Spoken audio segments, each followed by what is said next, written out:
बोलने वाली गुफा। शेर आप नहीं आए थे? कौन सी कहानी थी? बोलने वाली गुफा। लेकिन उस कहानी को हम लोग पूरा नहीं कर पाए थे।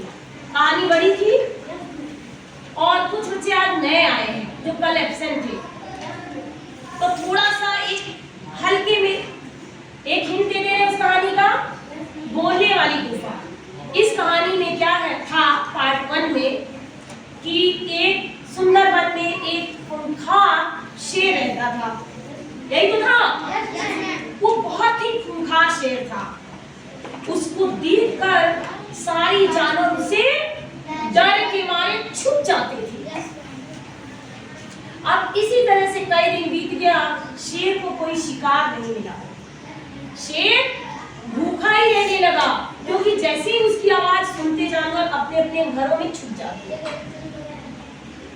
अब शेर शिकार की तलाश में बहुत दूर निकलने लगा। वो लड़का नहीं आया है जो कल आया था? यही तो है। हाँ ये है, अभी शर्मा रहा है। शेर कैसे दहाड़ रहा था आज तुम बताओगे? शेर कैसे दहाड़ रहा था कल? बोलो बोलो, मेरे पास आ जाओ, आओ यहाँ। अच्छे बच्चे, तब तुम्हारा एडमिशन होगा, अगले साल होगा एडमिशन है। तब तक शेर कैसे दहाड़ता है सीखो।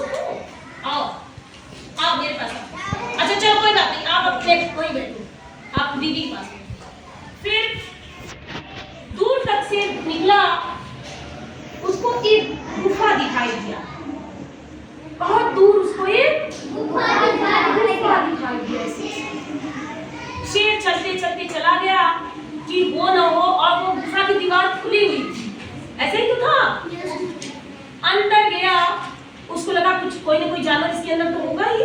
लेकिन जैसे वो अंदर गया, वो गुफा भी खाली था। लेकिन उसको लगा कि भैया किसी भी जानवर की गुफा है, वो रात में तो अपने गुफे में आएगा। इस विचार में वो शेर उस गुफा के अंदर ही बैठ गया। हम लोग इतना कल पढ़े थे, ठीक। इसके आगे भी थोड़ा सा, वह गुफा एक लोमड़ी की थी। किसकी थी वो गुफा? लोमड़ी की। अब लोमड़ी, चांदनी रात थी, चारों तरफ उजाला था, और लोमड़ी धीरे धीरे धीरे धीरे अपने गुफे की तरफ आ रही थी। जैसे ही वो अपने गुफा की तरफ आगे बढ़ी, उसको क्या हुआ? उसको शेर के पंजा दिखाई देने लगा, ऐसे ऐसे। अब लोमड़ी तो बहुत चालाक होती है, वो समझ गई कि हो न हो शेर हमारे गुफा के अंदर गया है।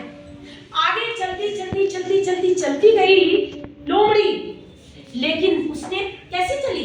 जैसे जैसे शेर का पंजा दिखाई दिया, और शेर का पंजा उसकी गुफा के अंदर तक गया हुआ दिखा। लेकिन लोमड़ी ने देखा कि अरे पंजा अंदर जाते हुए तो दिख रहा है, लेकिन वापस आते हुए कोई पंजा नहीं दिखा। तो लोमड़ी क्या समझी कि हो न हो ये शेर अभी भी इस गुफा के अंदर है। अब वो दिमाग लगाई। कौन? लोमड़ी अपना दिमाग लगाई। लोमड़ी के पास बहुत दिमाग होता है, बहुत चालाक होती है। अपना दिमाग लगाई, और बहुत सोच विचार के बाद उसने एक आइडिया उसके दिमाग में आया। क्या?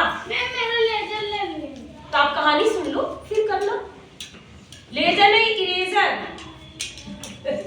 है। तो फिर क्या हुआ? लोमड़ी ने कैसा प्लानिंग किया? कही चलो अगर शेर अंदर होगा तो वापस आवाज आई। अब वो कही ओ अरे गुफा, कैसे बोली? अरे गुफा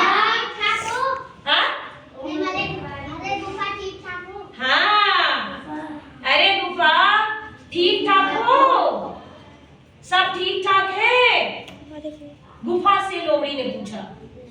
गुफा के अंदर से कोई आवाज नहीं आई। शेर ये बात सुना, लेकिन वो चुपचाप दुबक के बैठा रहा कि अभी करते करते तो लोमड़ी आएगी, जो ही जानवर वो आएगा। फिर लोमड़ी कही तसल्ली दिलाने के लिए, फिर उसने कहा अरे प्यारी गुफा, क्या बात है, आज तुम मुझसे बात नहीं कर रही हो? रोज तो तुम बात करती हो। नाराज हो क्या मुझसे? किसने कहा? किसने कहा? गुफा से। कोई बात नहीं, ठीक है, तुम नहीं बात करोगी तो मैं वापस जाती हूँ। अब शेर जैसे ही ये बात सुना कि मैं वापस जा रही हूँ, वो कहा कि अरे ये तो हाथ का आया शिकार चला जा रहा है। अब शेर अपनी आवाज बदल के अब बोला, रुको रुको रुको रुको प्यारी बहन, मुझे नींद आ गई थी इसलिए मैं तुम्हारी बात नहीं सुन सका। अब मैं तुम सो रहा था इसीलिए जवाब नहीं दिया। मेरी प्यारी बहन आ जाओ अंदर। अब लोमड़ी ने जो साजिश चली थी, जो प्लान किया था, वो जैसे ही शेर की आवाज सुनी, बदली हुई आवाज में शेर बोला, लेकिन वो समझ गई कि शेर भाई गुफा थोड़ी ना बोलता है। बस अब लोमड़ी क्या हुई, एकदम से अलर्ट हो गई और ऐसे कही, शेर भाई जैसे शेर घास नहीं खाता वैसे गुफा कभी नहीं बोलती। गुफा कभी बोलता है? नहीं सर। शेर कभी घास खाता है? नहीं। तो वैसे शेर को कही, जैसे शेर कभी घास नहीं खाता वैसे गुफा कभी नहीं बोलती। बाय बाय मैं जा रही हूँ करके और बड़ी तेजी से लोमड़ी वहां से भाग गई।